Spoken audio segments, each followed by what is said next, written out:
everyone, and welcome to the Culture Cast. I am Chris Dashew, and I am joined by the immensely talented, always entertaining Jess Byard. Hello. Hi there. How are you? I am well. I am running on minimal sleep and lots of driving, but I'm good. Yes, I too am running on minimal sleep. Isn't it great? Mm-hmm.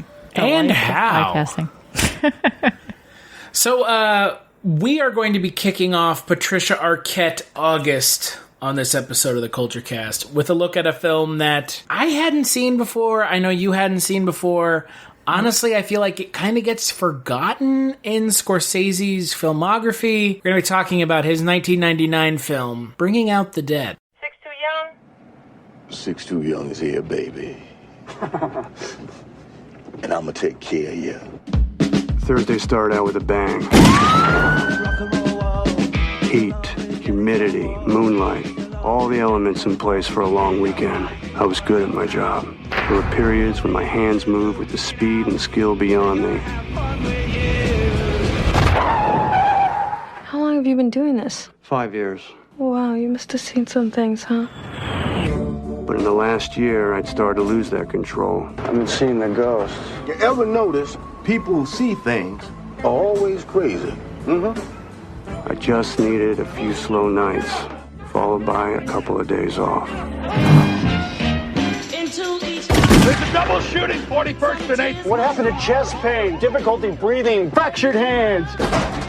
Don't even slow down, just keep on moving. Nobody loves me, Chris. You have the power, Jesus, to spare this worthless man. Rise up! I'll be begging! Damn, you guys are good. I'm on my way out. Anytime now. Nobody gets fired, son. Look at me.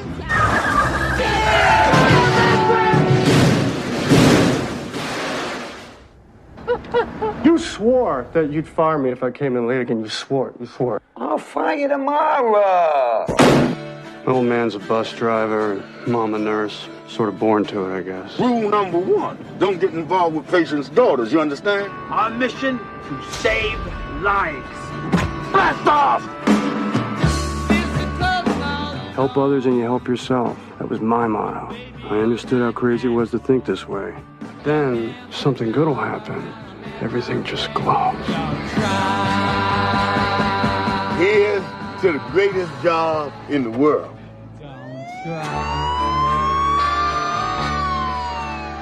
Frank! Are you okay? Never felt better in my life. How are you? I'm good. Good.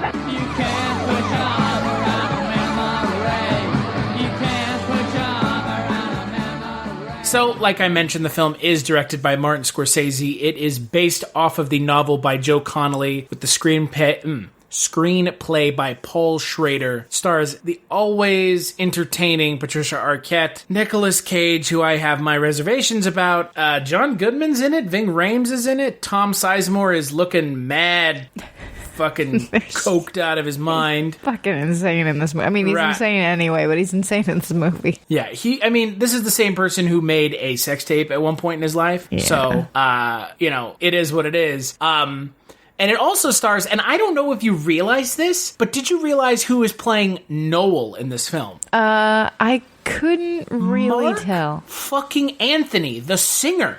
Okay, that's who I thought, because I saw the name in the credits, and I was like, where is he in this movie? And I thought that was him, but Honestly, I am shocked. I'm hashtag shook. He's like the whole through line of this movie, and it's just, it's strange. So, this is a weird movie. It does star Patricia Arquette. I think it doesn't star her as much as I would have hoped, but I'd never seen this film. I had wanted to see it for a very long time. The film follows Nicolas Cage as an ambulance kind of, ambulance paramedic, and he is trying to keep his sanity over 3 nights in New York City, where he is haunted by the ghosts of the people he could not save, along with having to deal with Patricia Arquette and her father, who is the initial call that he makes in the film. So I'm curious, Jess, what did you think of Bringing Out the Dead? I like exploring the Martin Scorsese B-side movies because I always think they're such a treat. I like this movie. movie. I had a lot of fun with this movie. I can definitely see why it wasn't as well received as other movies of his. And I can get why people don't like it. It is sort of, it follows that neo-noir style of the whole movie's Nicolas Cage. He's on these 3 nights, and the whole movie is him. There's narration basically throughout the entire thing of Nicolas Cage pretty much just pontificating on the scummy streets of New York and how shitty he feels about his job, because as a paramedic in like the last, several days or whatever, he's been pretty much on this horrible streak of everybody that they come across dies, so he's not saving anybody, and he's just spiraling out of control. And this movie works in a really weird reality that I don't really understand. So it has this sort of neo-noir / like psychedelic. It's a sort of weird hodgepodge, because there's also some pretty creepy actual moments, and there's also a lot of hilarious moments. I was laughing my ass off for a good portion of this movie. So, I enjoyed it. I like when Martin Scorsese's like, yeah, you know what? Let's just do whatever this time. I do gangster movies and they're great, but let's do my awesome soundtrack, but with a whole bunch of random shit instead. So, like you mentioned, with this whole kind of Martin Scorsese B-sides, because look, I mean, everybody knows Gangs of New York, everybody knows The Departed, the film he won the Oscar for, though it should have been Goodfellas, but that's a conversation for another day. Everybody knows Shutter Island, unfortunately, everybody knows The Wolf of Wall Street, but fewer people know films like King of Comedy or After Hours, which I think is just a fantastic film. A lot of people like to forget I really like After Hours. Yeah, After Hours is great. A lot of people like to forget that he directed The Last Temptation of Christ. Or even a film like The Color of Money. And so with a film like Bringing Out the Dead, it falls into that not Goodfellas, not Casino camp of stuff. And look, not Taxi Driver. Yeah, exactly. And look, I honestly really don't like a lot of Scorsese's more recent works. Wolf of Wall Street I find to be just beyond obnoxious. His work with Leonardo DiCaprio is... I mean, I don't like Leonardo DiCaprio anyways. So bold movie statements. It doesn't...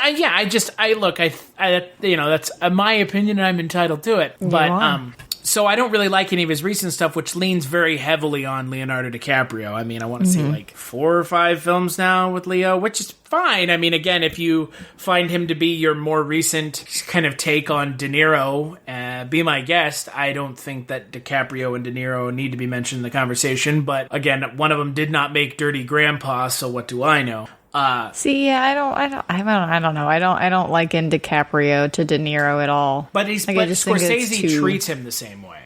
I suppose he centers entire patches of his career around 1 or 2 actors. Right. Well, yeah. I mean, does one of your other favorite directors. Which one? David Lynch? Oh. No, the Quentin Tarantino, who's one of his regular DPs, is the DP on this movie. Richard Robinson, I think. Yeah. Who was the DP on Kill Bill and also on The Aviator, another Scorsese movie. So that was a sarcastic favorite director. Yeah. Yes. Because I do not like Quentin Tarantino. I do not like him, Sam. I am. But the film is an interesting Scorsese film because it is almost unscorsese. It's as unscorsese as it is Scorsese. There's a lot of stuff going on in this film that is very unscorsese that goes into like you mentioned, kind of supernatural, and you've got this, and there's a little bit, I can see a little bit of Shutter Island in this film, which, again, a film I really don't like because the twist in that film is telegraphed from, minute 1. Absolutely.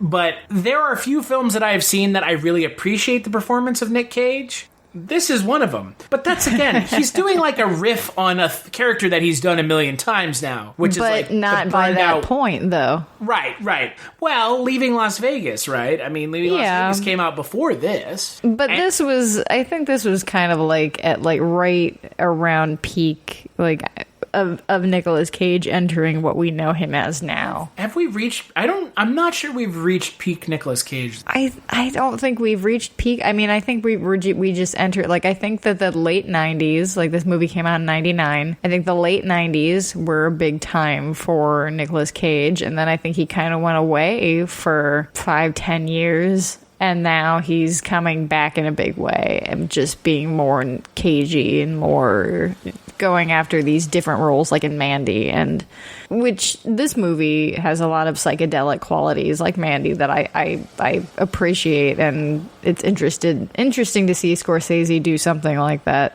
especially then put at his backdrop with his fantastic music choices as always. But I don't know. Scorsese was doing the music thing before Tarantino ever was. Well, yeah. But I mean, to be fair, he has been around longer.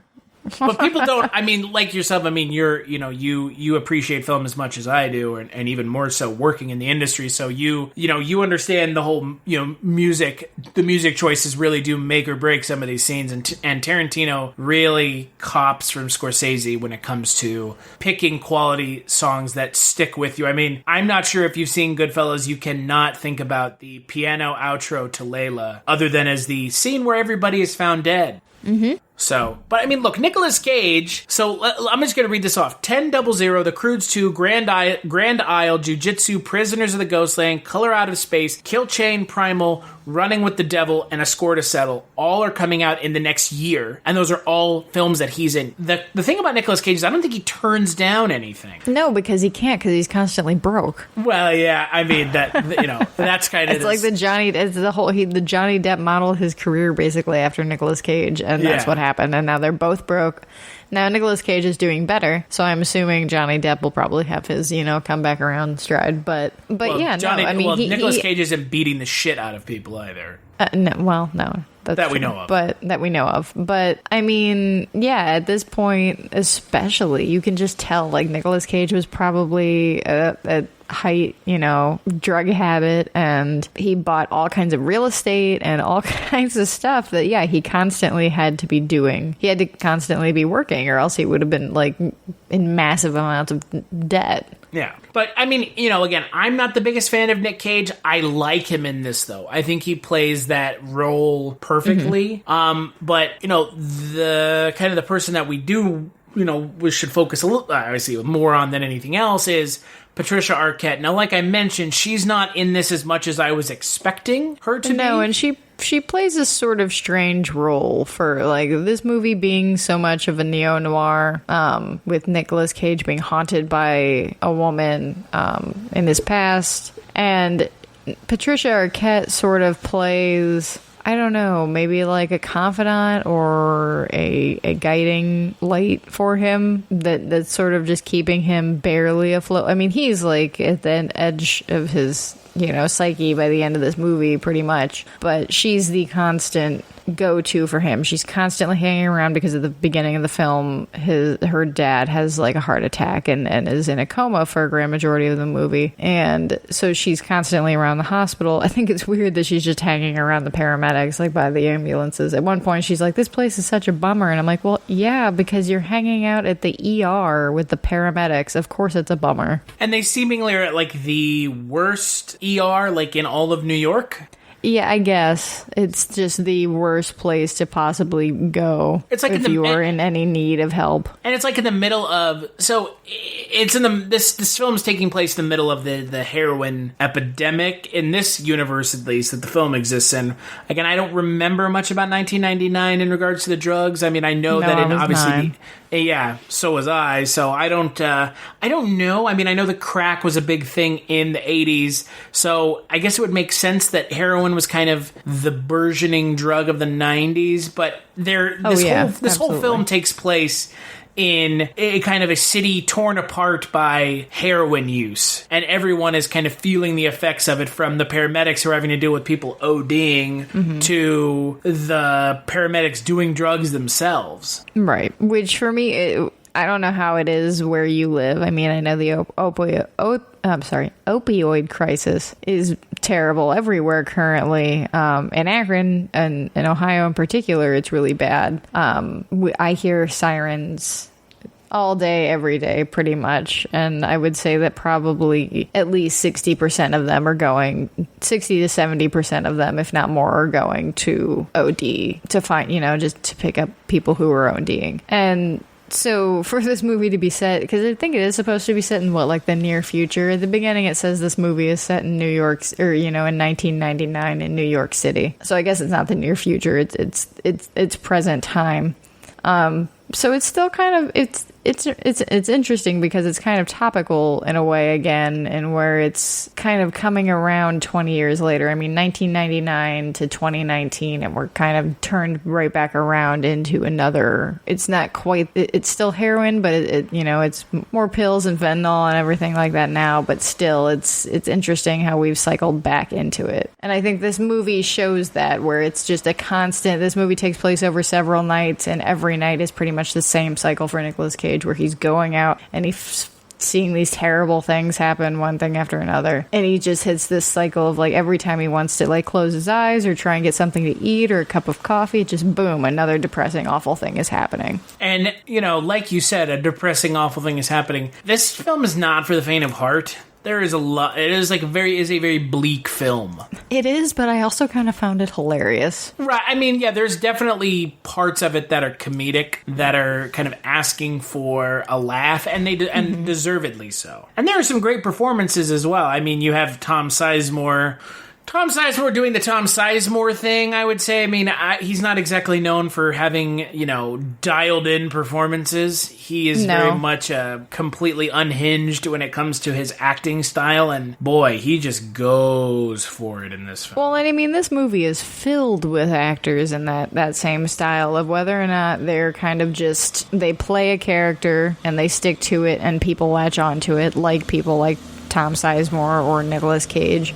Or you just have these just super outrageous, flamboyant performances like you get from Ving Rhames, he's fucking hilarious. And at one point, so I don't know, do you really understand the reality of this world? Because at one point, Ving Rhames totally just floors the ambulance and flips it. And then nothing happens. And Nicolas Cage, they both just get out, and then boom, he's back at the hospital getting more, whatever, another ambulance, I guess.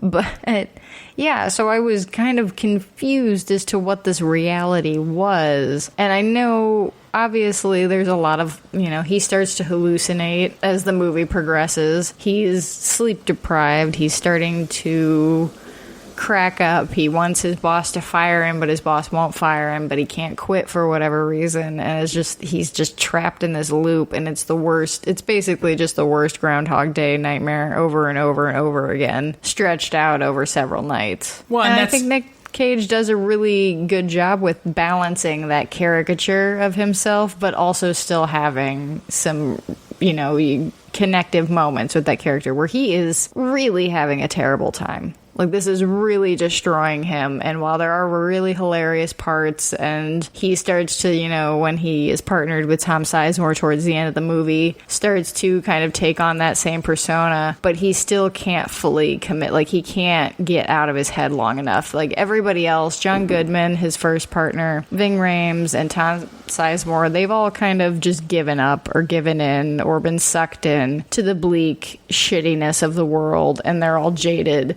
And nobody's affected by anything. And Nick Cage's character is not, even though he's been at it for 5 years. He still has this horrible, he can't, get out of his head about it as much as he tries. And I like that this movie focuses on something like a paramedic instead of, say, a cop or a firefighter, because we've seen that. We see those all the time, but you don't think about paramedics or jobs like that where it's oh yeah, those are the people who save people. Yeah, it's great.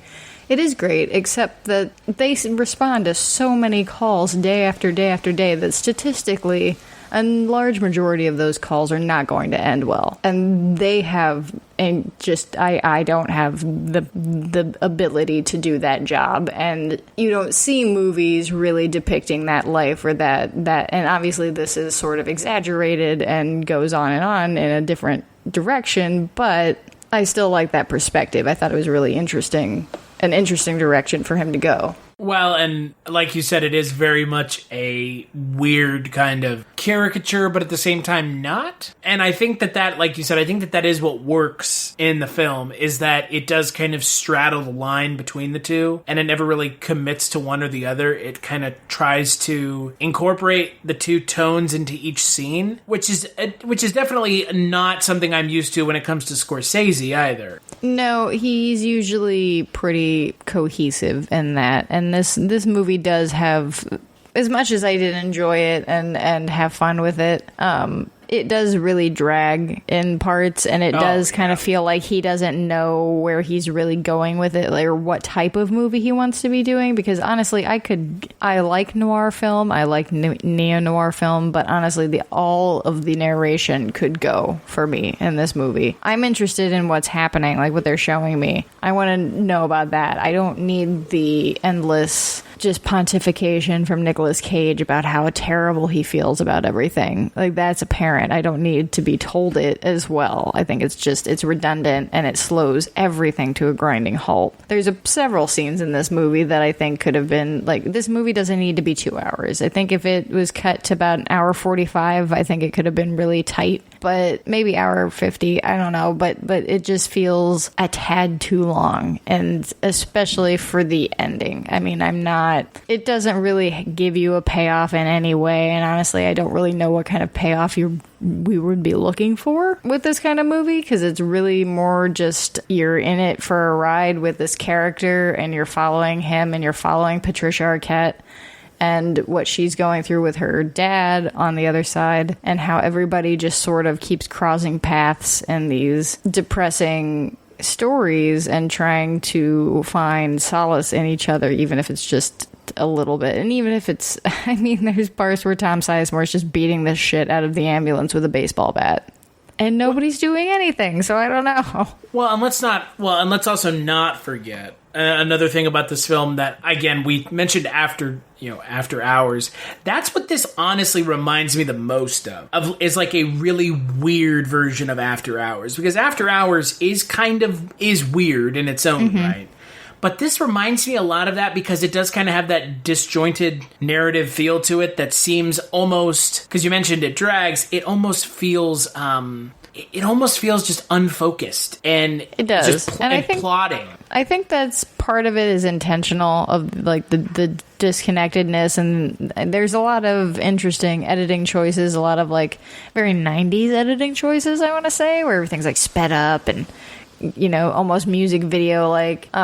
There's a couple really beautiful shots that I thought came out of this, just of them driving and with the city on either side of them a couple times. So I think some of that disconnectedness is sort of intentional with the characters, and how some of them are entirely disconnected and disassociated from what they're doing. And Nicolas Cage is just becoming more disconnected from himself. But I don't think that necessarily helps the movie along. I think that you're right. I think that it does kind of hinder it a bit. I do like, some of the speed up stuff, but I think that it's a lot. I think that they use that technique a little bit too much. I think that it could have been, a few of those could have just not been that style, but it was popular then. And well, let's not also forget, weird coincidence, Rosanna Arquette is in After Hours, and she is related to, she's like the half-sister of Patricia Arquette, I believe. I think so, yes. So, I mean, look, ultimately, when you have a film like this, which is, it's 2 hours long, it doesn't need to be 2 hours long. It probably only needed to be hour 45, hour and a half, if that. It does kind of plod and do some things that are just kind of, I wouldn't say indulgent, but unnecessary. And then you have things like Patricia Arquette's character, which I don't feel like gets enough screen time, because she is one of the more interesting aspects of the film, and she essentially pops up. Yeah. At the very beginning of the film, she's there the whole time, and I agree that there's just, like, she's for some reason on the periphery, and I don't really know what that's supposed to be. Like, is she supposed to be some kind of, like, manic pixie dream girl, where she's coming in and being sort of this like shining, bleak light for Nicolas Cage's sad life, where she's keeping him alive and keeping him going, even if it's only in her sad way, because she's there because her father is basically dying. Well, it would seem that way, right? Yeah, and then there's the ending. Yeah, okay, so how did you perceive the ending? I don't really...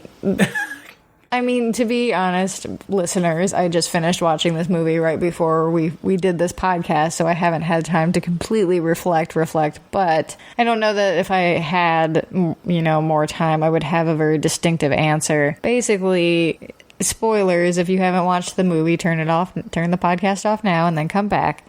But Nicolas Cage basically goes into the hospital finally for one last time and pulls a Dennis Hopper and takes this breathing apparatus from this dying old man, Patricia Arquette's father, huffs it for a while this old man sort of like slips away, and then, basically he dies, and he assisted suicides him, I guess. Well, he makes it so that the nurses don't come in as he's dying. Right, exactly.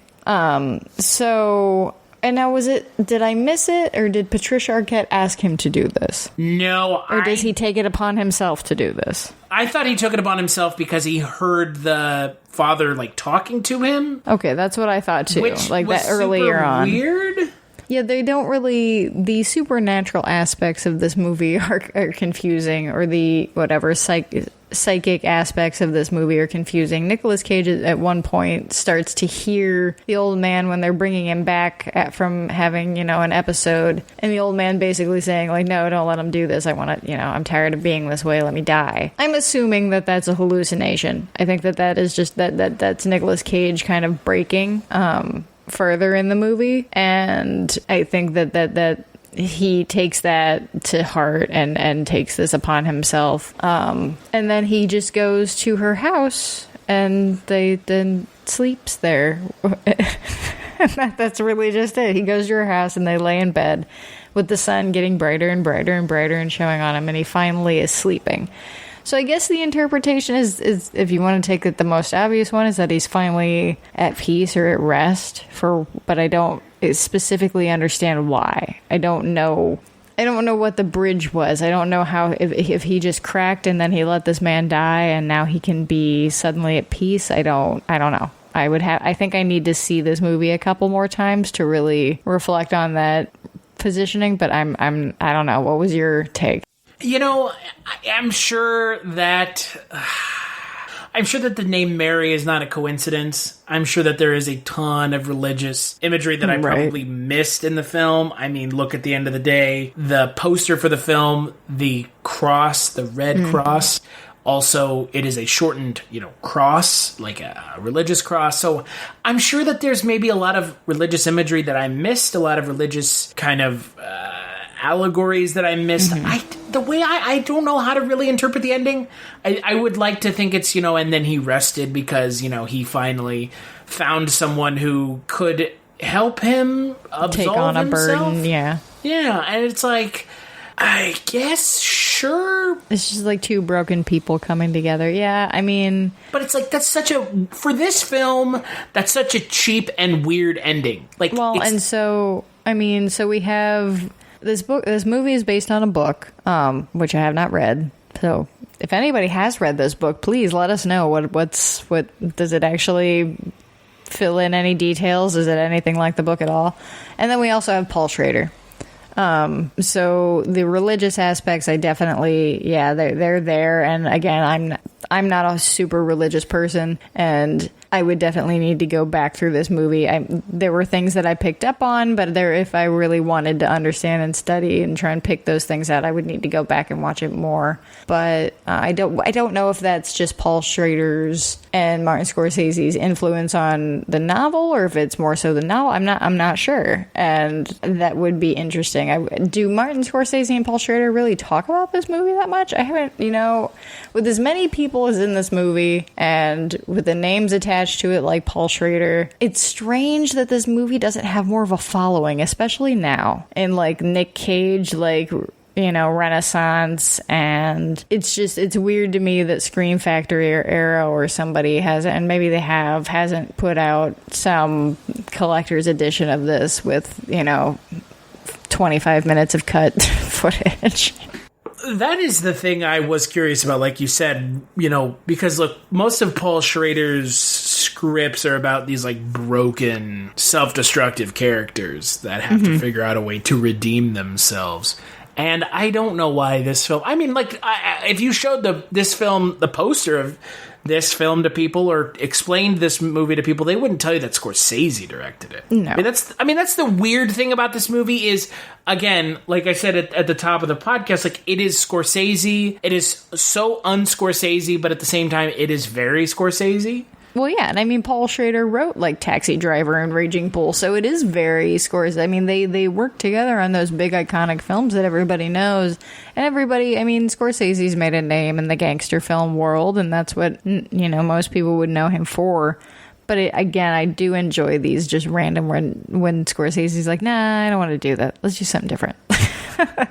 And, you know, the thing is, of those films that I have seen that are like this, I like this one a lot, but I still appreciate After Hours more, because I think After Hours' story... It's a more cohesive story, I think. It's Well, and also for me, it taps into some things that are more personal than this. I mean, I've never struggled with addiction. I've never struggled with kind of loss of faith or a lot of the things that Nicolas Cage's character struggles with in the film. So that's another part of it. I would agree. I do think that probably After Hours is, well, it does have those still kind of strange reality moments and different, just, it is easier to relate on just a personal level because, yeah, this movie is a much more extreme. I mean, it's much more Taxi Driver. Like there's a lot of Taxi Driver in this movie, I think, where it's, obviously you're driving through the scummy streets of dingy New York, except this time you have an ambulance and not a taxi. And you're just driving through the dregs of society. And it's this man who's just slowly losing his sense of identity, whereas in Taxi Driver, he's slowly gaining his sense of identity, whether that's obviously not a good thing or not. But I enjoy seeing that parallel. And I mean, this movie obviously came out way later than Taxi Driver, but it's still nice to, I mean, Scorsese's still Scorsese, and it's always there. Even in his new movies and his movie, you know, his deep cut movies, it all is there. And I would say that this is a pretty deep cut movie. Oh, yeah. And that's what I'm saying. Like, I'm surprised that I haven't heard more about this movie. I hadn't really heard about this movie at all, and I'd never seen it. And it surprises me because it seems like it would be the perfect thing that people right now would latch onto with, I mean, fucking have street trash and the mutilator and ridiculous shit on these, like, 4K Blu-rays, and I don't know, I think that I just feel like there should be some kind of special edition of this. If there is, somebody prove me wrong and send it to me on Twitter and I'll fucking buy it. But yeah, it seems like maybe I feel like with this, and look, it was pretty well received when it came out critically.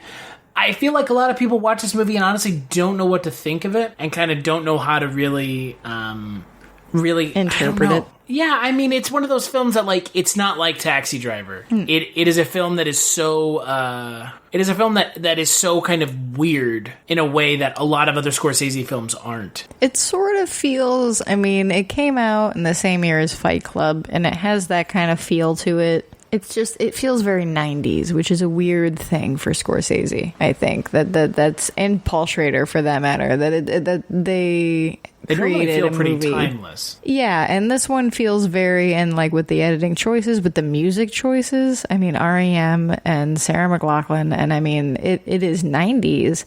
I mean, Patricia Arquette, too, she's a big star of the 90s. I mean, Nick Cage, obviously, but it's just, yeah, it feels very trapped in that world, and that is a strange translation, I think, for those two people.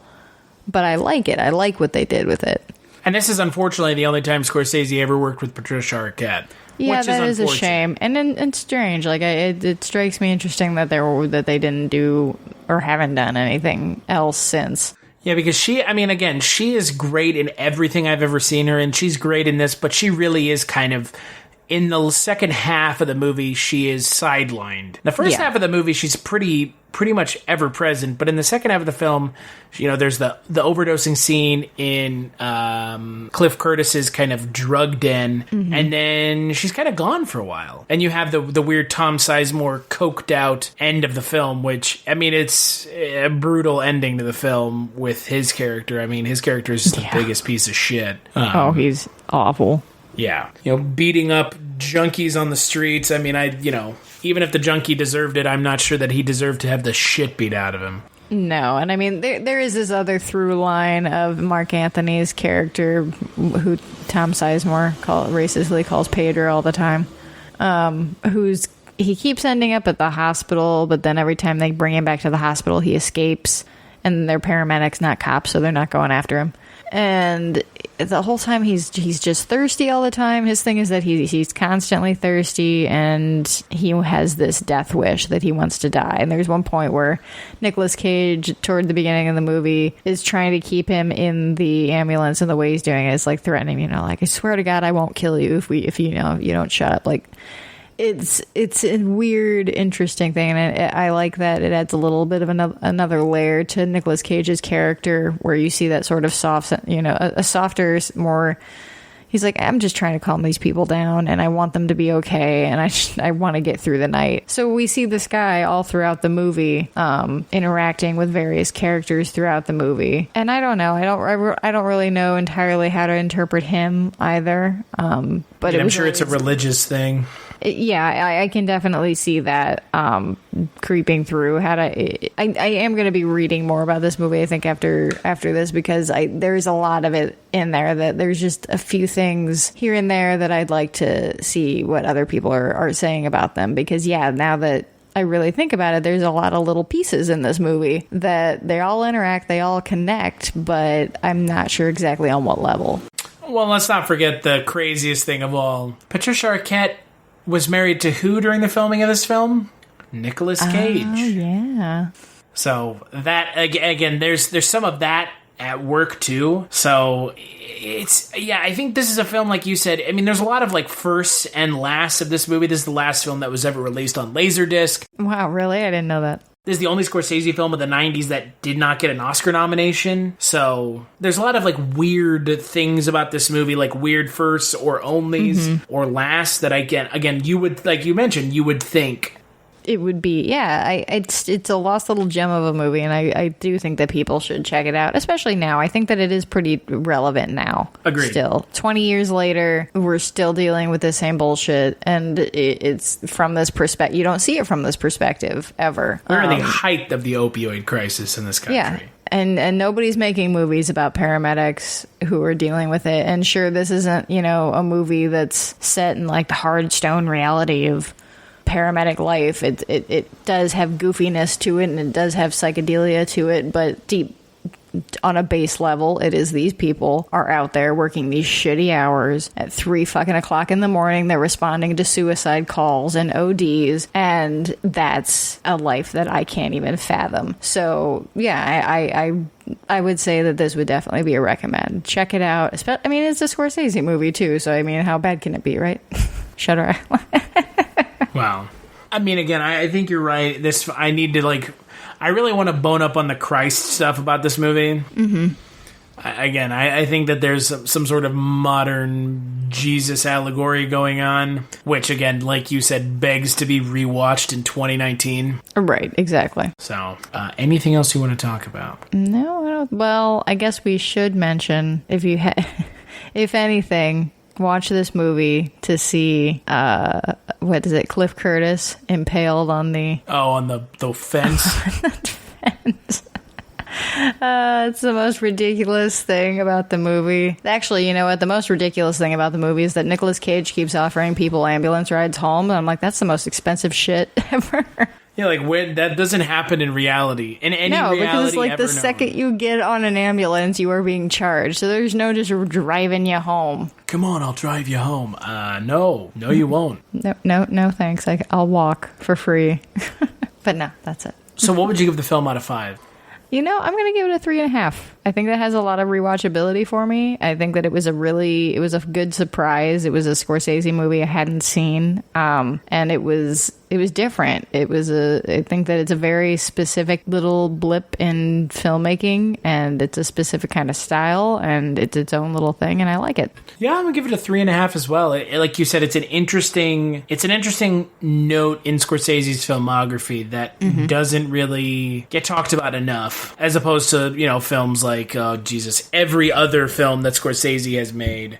Right. Be it Gangs of New York or the gangster films, however you want to. Goodfellas, all of it. Casino, Goodfellas, and the upcoming nightmare that is the good. What is it? What was the Uncanny Valley fellas or whatever the fuck it's going to be called? The Irishman or something like that. But it looks horrifying. Yeah, it's going to be interesting. The CGI looks bad. I mean, the movie will probably be great, but the anti-aging CGI does not look particularly great. It's always unsettling. So let's take a break and we'll play a preview for the next Culture Cast. From Hollywood Pictures, Havana's late husband left a fortune in cash. Where did you hide it? But there's one small catch. I'm only 12 years old. Tradition says she has to marry his kid brother. You guys have been out in the sun for too long. Now, if she wants the money, yeah, I do. She'll have to earn it. You have to mow the lawn and feed the flower bed. I'm your husband! Patricia Arquette. It's not happening! Holy Matrimony. Don't think our marriage is working. Rated PG-13. That's right. On the next Culture Cast, we're going to be taking a look at another Patricia Arquette film that more than likely should not exist based on just the trailer alone. We're going to be talking about the 90s comedy classic, Holy Matrimony, where Patricia Arquette marries an 11-year-old Joseph Gordon-Levitt. Yes, that's a thing. I don't know why, but we'll find out next week when we are joined by the projection booth's Mike White to talk about Holy Matrimony. Until then, where can people find you, Jess? You can find me on Twitter at writer Jess Byard. That's about it as far as social media goes. And then you can also find me on other episodes of this very podcast and podcasts like The Projection Booth and our other podcast, The One Season Show, where we talk about shows that only lasted one season. Mm-hmm. Shocking. It's a very limited time commitment. Yeah, something like that. For the listener. For the listener, yeah. You can find me on this podcast. You can find me on a little podcast called The Kolchak Tapes, where I talk about Kolchak the Night Stalker. If you want to hear me talk some more about TV shows other than the one season show, I do a podcast on Tales from the Crypt called Chronicles from the Crypt, and I do a podcast on Twilight Zone 1985 called Dreams for Sale. You can find links over to iTunes where you can rate and review the show in the description below. Every little bit helps in regards to reviews and thumbs up or thumbs down or star ratings. If you want to, great. If not, hey, we get it. All good. Big thanks as always to _91 for the music for the Culture Cast, and we'll catch you on the next episode.